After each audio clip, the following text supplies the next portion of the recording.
pregnant, unmarried, locked in a freezer. All because my billionaire boyfriend needed to be a good man for the woman he actually legally married. After 4 years with Killian, I got pregnant. I took the pregnancy test and my ID to a private hospital to set up a file. But when entering insurance information, I was stopped by the blonde administrative specialist. "Mrs. Smith, the system shows there is a problem with your marital status." She looked at me awkwardly. "Your marriage to Mr. Killian is not legally effective." I was stunned and instinctively retorted, "That's impossible. We registered in Las Vegas. All the procedures were."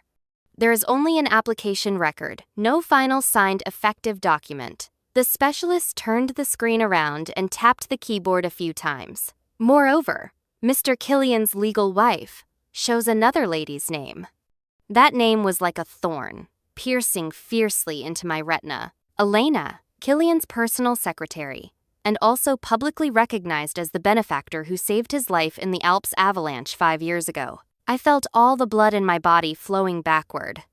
How could it be her? Chapter 1. When I walked out of the hospital, it started raining heavily in New York. I didn't use an umbrella, letting the cold rain soak through my body. Just as determined as I was 4 years ago when I knelt at the entrance of the family manor in the rain at night to be with Killian, begging my father to sever ties. Back then, I was a full scholarship winner at a famous Ivy League school and the heir the family had high hopes for.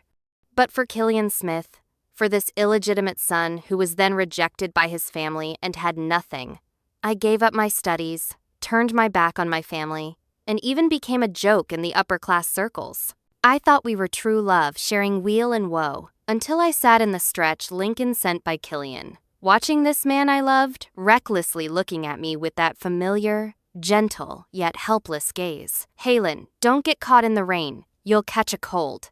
Killian took off his expensive custom suit jacket and considerately draped it over me, his movements impeccably gentlemanly. He was always like this, emotionally stable and elegant, even when stabbing me in the back, you know?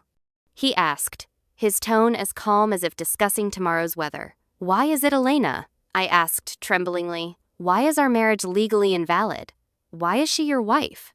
Killian sighed, reached out to pull me into his arms, his fingers gently running through my soaked long hair. "Halen, you are always so serious." He lowered his head and kissed my forehead, a coaxing tone in his voice.